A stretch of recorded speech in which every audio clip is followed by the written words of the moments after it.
Hello students, आप सबका एक बार फिर स्वागत है। आज मैं देखिए आपको बताऊंगा विविध प्रश्नावली चैप्टर 10 यानी कि जो सदिश विश्लेषण की विविध प्रश्नावली है उसका पार्ट 2 वीडियो। पार्ट 1 वीडियो देखिए मैंने आपको बताया था, इस बात को भी देखिए बहुत समय हो चुका है। इसके लिए देखिए मैं माफी चाहता हूं क्योंकि इसका जो पार्ट 2 वीडियो है थोड़ा मुझे समय लगा, इसके लिए बहुत बहुत मैं माफी चाहता हूं आप लोगों से। आज देखिए चलिए मैं शुरुआत कर रहा हूं इसका पार्ट 2 वीडियो।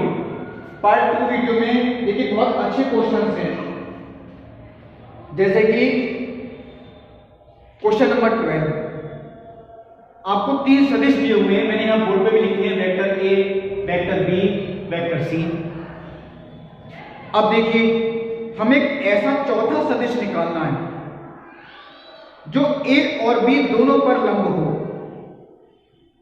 एक सदिश हमें वेक्टर डी निकालना, देखिए वो ऐसा सदिश है जो ए और बी दोनों पर लंबवत है और उसका जो सी के साथ डॉट गुणा है वो हमें दे रखा है, यानी vector C dot vector D equal to 15। यानी एक चौथा वेक्टर डी देखिए हमें ऐसा निकालना है जो ए और बी दोनों पर लंबवत हो। इसका मतलब क्या है?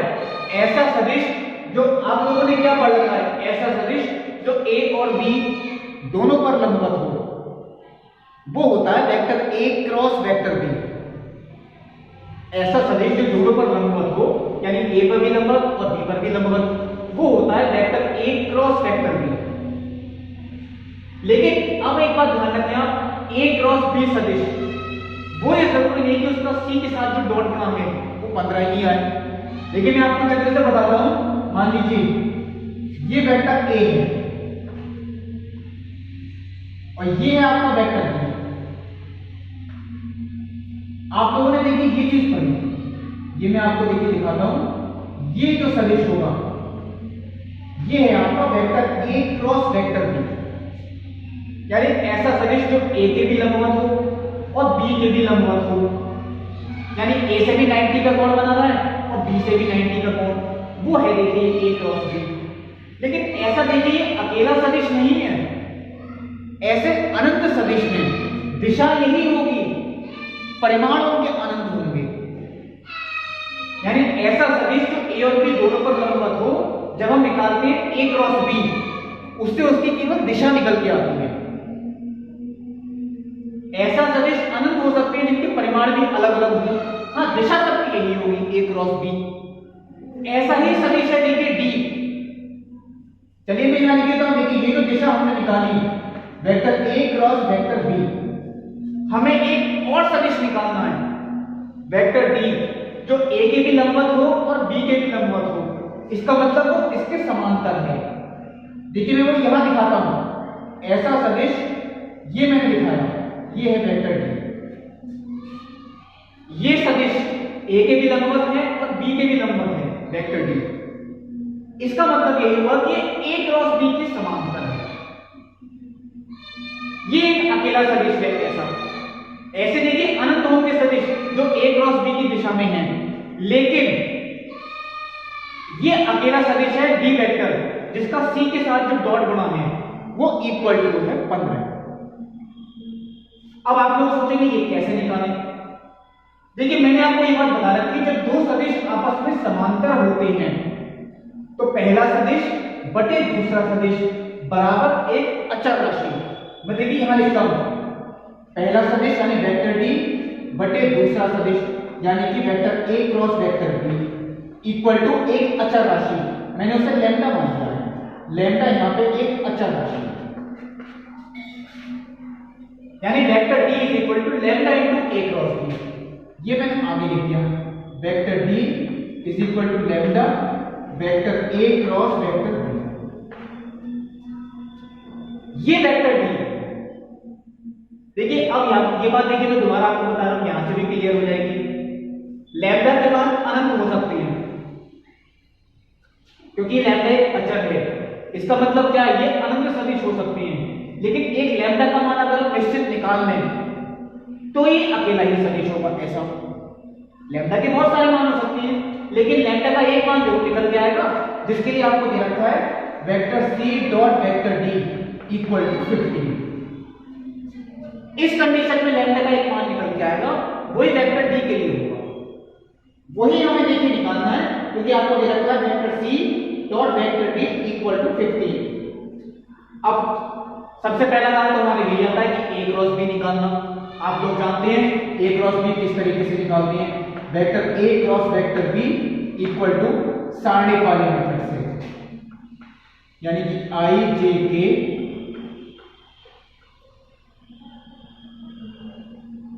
वन 4 2 वेक्टर a के गुणा 3 माइनस 2 7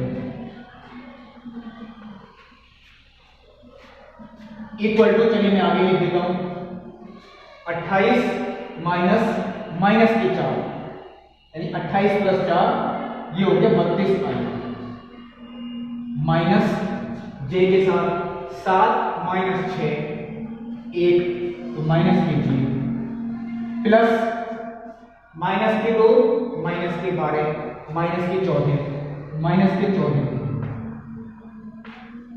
ये हुआ देखिए a क्रॉस b। देखिए इससे सिर्फ दिशा निकल के आती है, इसका मतलब ये नहीं कि a और b के लंबवत ये अकेला सदिश है, इस दिशा में अनंत सदिश हो सकती है। वेक्टर d भी इसी दिशा में ही होगा, बस उसका परिमाण कितना है ये हमें नहीं पता, वही चीज हमें निकालनी है।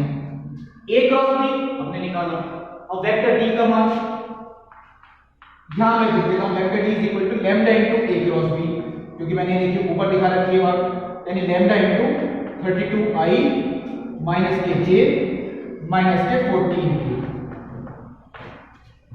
ये चलिए मैंने समीकरण नंबर 1 मान के छोड़ दिया। अब देखिए प्रश्नानुसार आपको क्या कंडीशन दी हुई है, vector c dot vector d is equal to 15। इसका मतलब क्या है, वेक्टर c का मान देखिए उधर लिखा है 2i minus j plus 4k, मैंने चलिए हम लिख दिया 2i minus j plus 4k, यही है देखिए वेक्टर c का मान। डॉट वेक्टर d ये हमने निकाला, चलिए लैम्डा के गुणा करते हुए लिखता हूं मैं अंदर 32 lambda i minus lambda j minus 14 lambda equal to 15।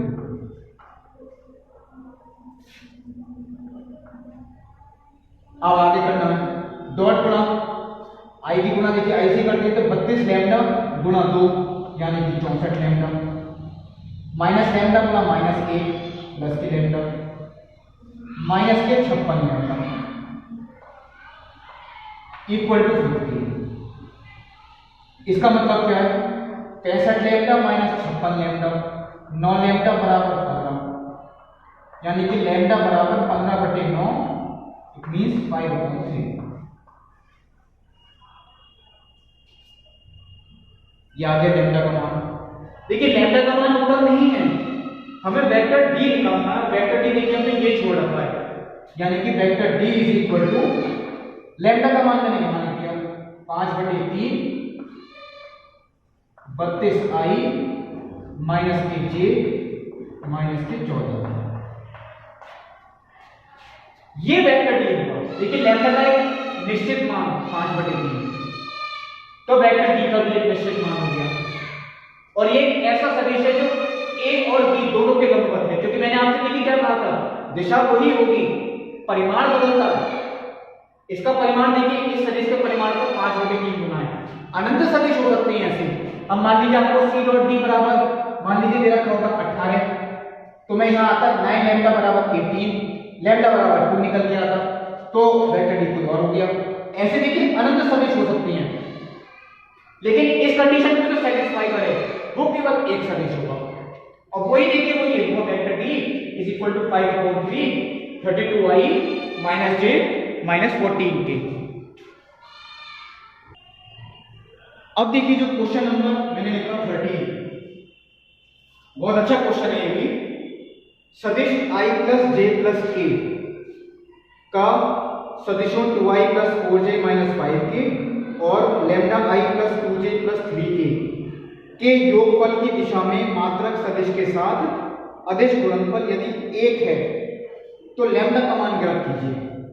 देखिए इसका मतलब ये है, मैंने ये देखिए बोर्ड पे लिखी है सदिश i plus j plus k, इसे मैंने चलिए वेक्टर k मान लिया, और बाकी जो दो सदिश आपको दिए गए हैं उन्हें मैंने वेक्टर b और वेक्टर c मान लिया। आप मान सकते हैं, इससे देखिए कोई फर्क नहीं पड़ेगा, केवल क्वेश्चन थोड़ा इजी वे में हो जाए समझाने की वजह से, इसलिए मैंने ये लिखा वेक्टर a का वेक्टर b और वेक्टर c के योगफल की दिशा में मात्रक सदिश के साथ अदिश गुणनफल। अब आप लोग थोड़ा सा लैंग्वेज में ही कंफ्यूज हो सकती हैं। देखिए मात्रक सदिश हमें कौन सा निकालना है, b और c के योगफल की दिशा में मात्रक सदिश, तो पहले तो हमें इसका योगफल ही निकालना पड़ेगा, यानी vector b plus vector c। अगर हम इन्हें जोड़ते हैं, चलिए मैं सीधे जोड़ के लिखता हूं 2i प्लस लैम्डा i, तो 2 plus lambda i, 4j plus 2j 6j minus के 5k प्लस 3k माइनस के 2k। b प्लस c की दिशा में मात्रक सदिश, ये तो देखिए वेक्टर b प्लस c है, इसकी दिशा में मात्रक सदिश वो कैसे निकालें। देखिए मैंने आपको बताया था किसी भी दिशा में अगर हमें मात्रक सदिश निकालना है, देखिए मैंने इसलिए लिखा, इसका मतलब ये है कि b प्लस c की दिशा में मात्रक सदिश, तो उस सदिश को अगर हम उसके मापांक से भाग कर दें, यानी जो भी सदिश है आपका b प्लस c कितना है, देखिए मैंने ये निकाला, अगर हम ऐसे इसके मापांक से भाग कर दें तो वह मात्रक सदिश हो जाएगा। किसी भी सदिश की दिशा में देखिए अगर आपको मात्रक सदिश निकालना होता है, यानी कि इकाई सदिश, तो उस सदिश को आप उसके मापांक से भाग कर दें, a cap is equal to vector a upon magnitude of vector a। इसका मतलब वर्गमूल के अंदर 2 प्लस लैम्डा का होल स्क्वायर प्लस 6 का होल स्क्वायर प्लस माइनस 2 का होल स्क्वायर। अब देखिए जो भी आ जाए, या तो मैं इसे पहले सॉल्व करूं, चलिए मैं पहले ही सॉल्व करके लिख देता हूं, equal to 2 plus lambda i plus 6j minus 2k divided by under root a plus b का होल स्क्वायर, a स्क्वायर यानी 2 का स्क्वायर, तो 2 का स्क्वायर 4, ये भी 4, 4 प्लस 4 8 प्लस 36, मैंने सीधा लिख दिया 44 plus 2ab plus b square. मैंने देखिए एक ही बार में सॉल्व करके लिख दिया, आप लोग चाहे कर सकते हैं अपने आप। ये हुआ वेक्टर b और वेक्टर c के योगफल की दिशा में मात्रक सदिश, वेक्टर b और वेक्टर c के योगफल की दिशा में मात्रक सदिश। अब जो आपको देखिए पहला सदिश दिया वेक्टर a, इसका डॉट गुणा इसके साथ वो दे रखा है इक्वल टू 1। मान लीजिए ये जो मात्रक सदिश है इसे मैं चलिए अगर d कैप मान लेता हूं, b प्लस c को मैंने d मान लिया, तो ये कितना हो गया d कैप। मैं चलिए आगे लिख देता हूं इक्वल टू ये है वेक्टर d। तो अब इसका मतलब क्या है, ये अगर मैं देखिए चेंज करता हूं तो ये हो गया देखिए आपका वेक्टर d क्या है।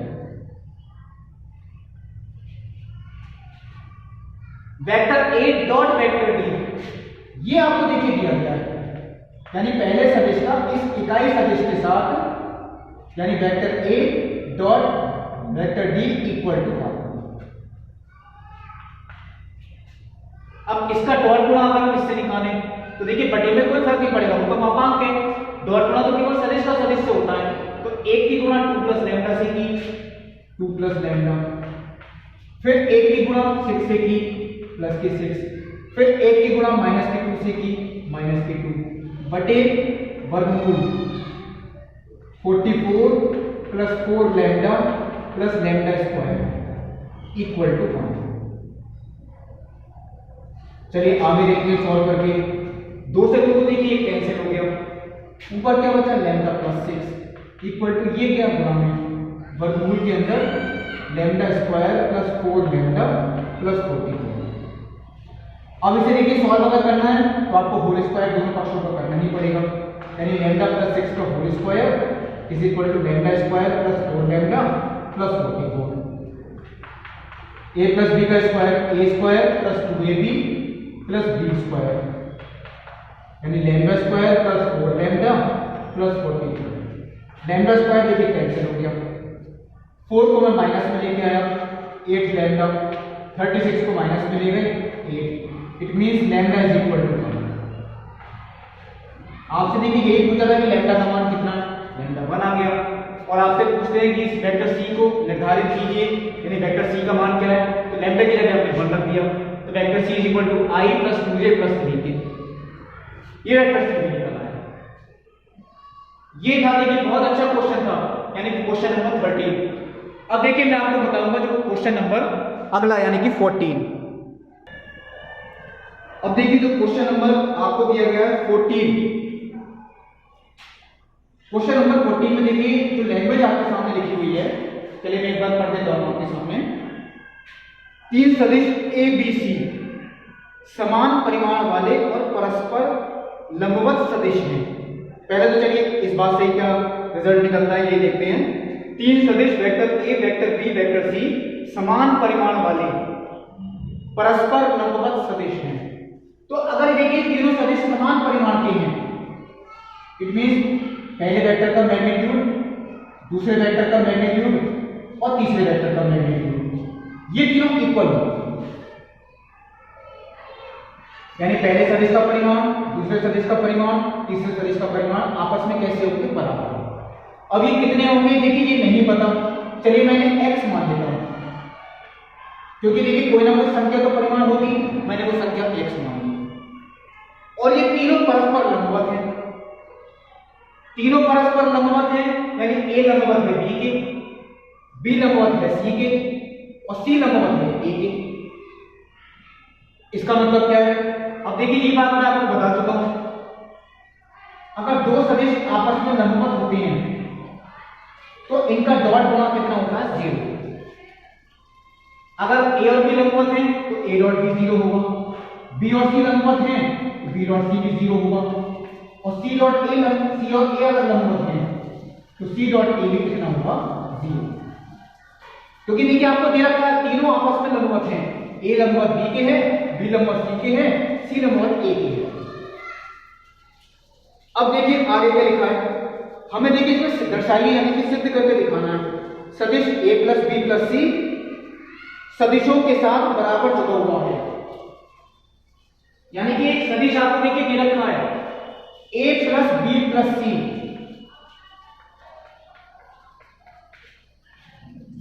ये इन तीनों के साथ बराबर झुका हुआ है, यानी कि बराबर कोण बनाता है, यानी a और इसके बीच का कोण, b और इसके बीच का कोण, c और इसके बीच का कोण, ये तीनों आपस में बराबर होंगे। अब ये सिद्ध करके कैसे दिखाएं, देखिए आप लोगों ने जो कोण निकालने का सूत्र पढ़ा था cos थीटा वाला ही पढ़ा है, यानी a डॉट b की परिभाषा क्या होती है, magnitude of a into magnitude of b into cos theta. तो अगर हम इनका कोण भी निकालते हैं, मान लीजिए मैं पहले सदिश के साथ इसका कोण निकालता हूं, यानी a डॉट ये वाला सदिश, तो इसका सूत्र तो आप देखिए यही आएंगे, पहले सदिश का परिमाण गुणा दूसरे सदिश का परिमाण गुणा cos थीटा। भाई a डॉट b का सूत्र यही होता है, magnitude of a into magnitude of b into cos theta, यानी इनके बीच का कोण। अब चलिए इसे कैसे सॉल्व करें आगे।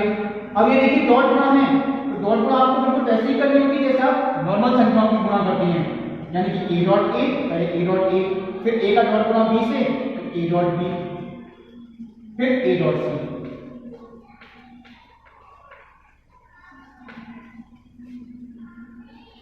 मैग्नीट्यूड ऑफ a हमने मान रखा है, चलिए x है, magnitude of a plus b plus c ये तो हमें पता ही है, और ये कितना होगा, चलिए मैं छोड़ देता हूं, इनटू cos। अब देखिए मैं थीटा 1 कर रहा हूं, मैंने अगर ये माना कि a और इनके बीच में कोण थीटा 1 है, b और इनके बीच में कोण थीटा 2 वो मान लेंगे, और c और इनके बीच में कोण थीटा 3, इसलिए मैंने कहा क्योंकि कोण हमें देखिए 3 बार निकालना है, मैंने यहां लिख दिया। अब बात आती है हम इनका परिमाण कैसे लाएं, ये परिमाण कैसे लिखते हैं यहां पर, इसका मतलब हमें इसका परिमाण पहले निकालना पड़ेगा। कैसे निकालेंगे? देखिए ये परिमाण देखिए मैं आपको पहले भी करवा चुका हूं, इस तरीके का क्वेश्चन है, यानी magnitude of a plus b plus c। हम कभी भी परिमाण निकालते हैं तो उसका वर्ग निकालते हैं हमेशा, क्योंकि परिमाण का जो वर्ग होता है उसी को हम लिख सकते हैं a plus b plus c dot a plus b plus c।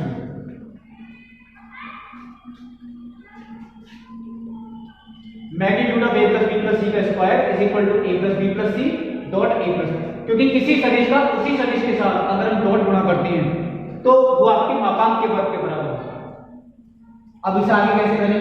देखिए ये तो मैंने हैज़ल लगा दिया इक्वल टू, इनका डॉट गुणा करते हैं। देखिए मैंने आपको बताया है, आप डॉट गुणा इसका पूरा ही करके दिखाएंगे।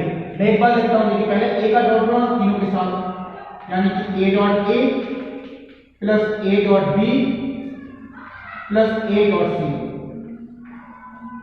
प्लस b का डॉट गुणा तीनों के साथ, b dot a plus b dot b plus b dot c का डॉट गुणा c dot a c dot b c dot c।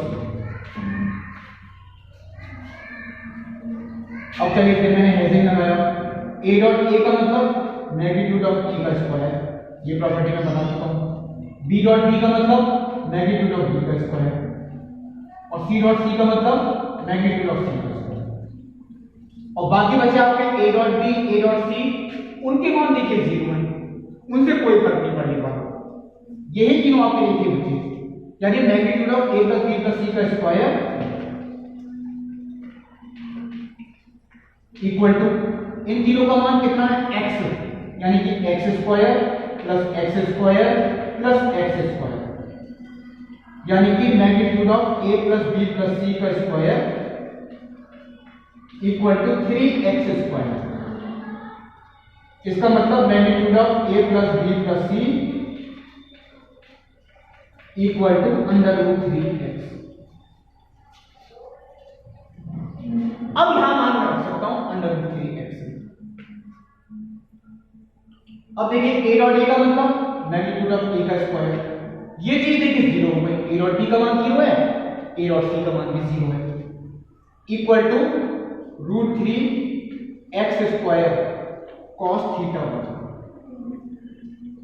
ये देखिए कितना है x, यानी कि x square equal to root 3x square cos theta. Cancel out, 1 upon under root 3 is equal to cos theta 1, यानी कि theta 1 is equal to cos inverse 1 upon under root 3। ये देखिए जो हमने कोण निकाला, वो निकाला a और a plus b plus c के बीच का कोण। अब अगर हमें निकालना b और a plus b plus c के बीच का कोण, तो हम यहां लिखते हैं b dot a plus b plus c, magnitude of b magnitude of a plus b plus c cos theta 2। तो वो भी जब हम निकालते हैं तो वो भी यही आएगा, आप लोग चाहे निकाल के देख सकते हैं। इसी प्रकार मैं यहां लैंग्वेज दे देता हूं, देखिए कोई मैंडेटरी नहीं है वो निकालना, कोई जरूरी नहीं है, आप लोग केवल इस तरह से भी लिख सकते हैं, इसी प्रकार सिद्ध किया जा सकता है कि थीटा 2 का मतलब, देखिए दोबारा बताता हूं, b और a plus b plus c के बीच का कोण वो यही आएगा cos इनवर्स 1 अपॉन रूट 3, और c और a plus b plus c के बीच का कोण यानी कि थीटा 3 cos इनवर्स 1 अपॉन, और यही हमें सिद्ध करना था कि सदिश a b c तीनों में से प्रत्येक सदिश a plus b plus c के साथ समान कोण बनाते हैं, यानी कि cos inverse 1 upon under root 3। यही हमें सिद्ध करके दिखाना था। तो ये देखिए मैंने आपको 3 क्वेश्चंस बताए, शायद यही 3 क्वेश्चंस बचे भी थे आपके विभिन्न प्रश्नावली के। अब एक क्वेश्चन में अपनी तरफ से भी आपको एक्स्ट्रा बता दूंगा।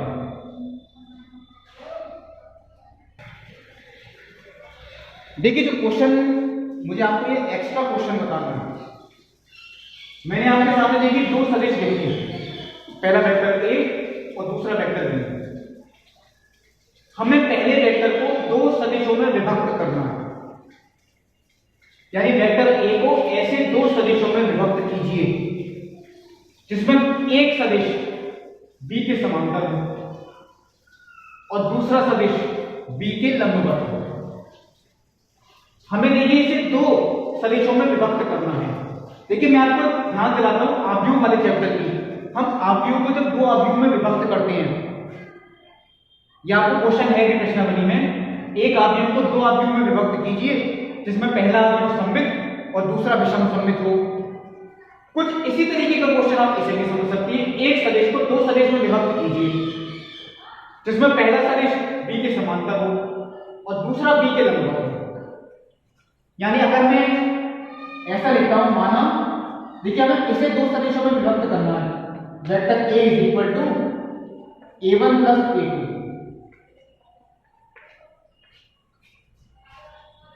वेक्टर ए को हमने दो सदिशों में विभक्त किया, पहला a1 और दूसरा a2, यानी इन दोनों का जो योगफल होगा वो एक एक पर होगा। और ये ऐसे दो सदिश हैं जिनमें से एक, यानी कि पहला वाला सदिश वेक्टर a1 वो तो समांतर है वेक्टर b की, और जो दूसरा वाला सदिश है यानी कि वेक्टर a2 वो लंबवत है वेक्टर b के।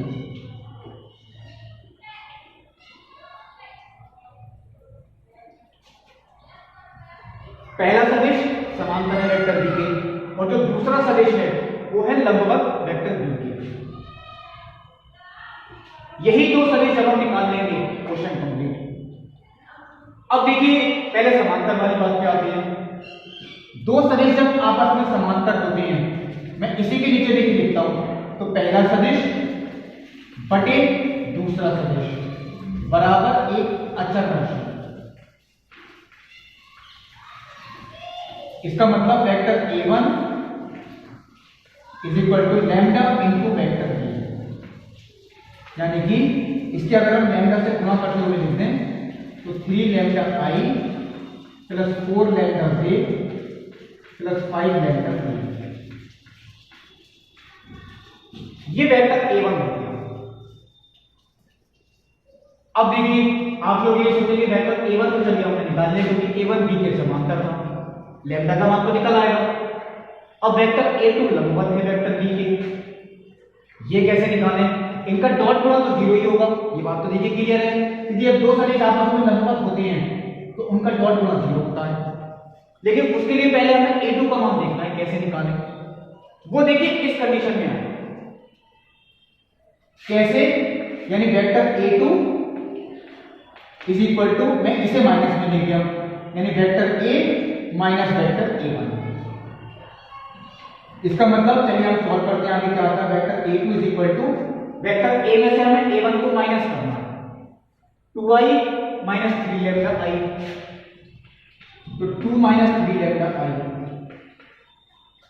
j माइनस के 4 लैम्डा j,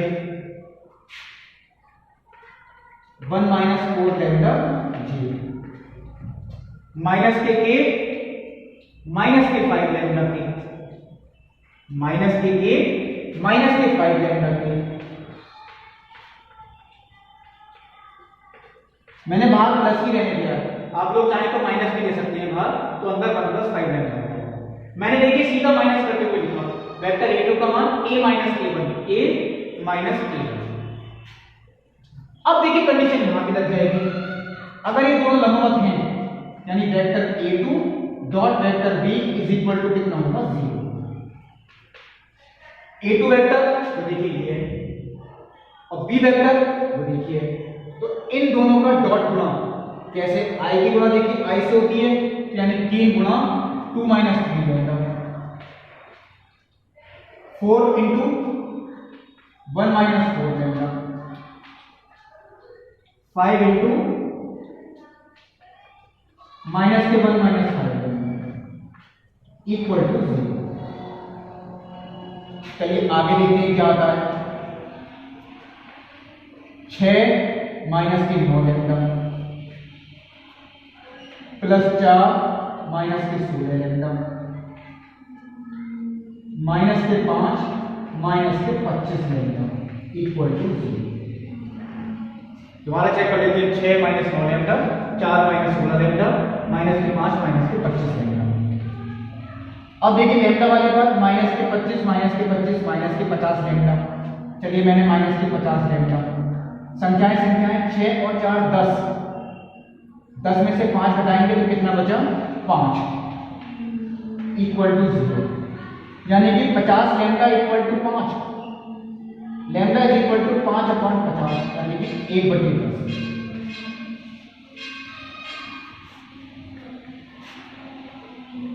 अब आगे कैसे करें? लैम्डा का मान देखिए 1/10 आ गया, हमें दोनों का मान निकालना है, यानी कि वेक्टर a1 का मान और वेक्टर a2 का मान। चलिए पहले वेक्टर a1 देखते हैं।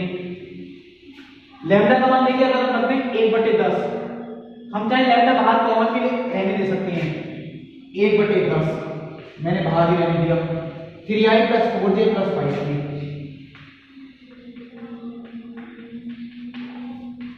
यह आ गया आपका पहला घटक। अब आता है दूसरा, यानी कि वेक्टर a2 का मान।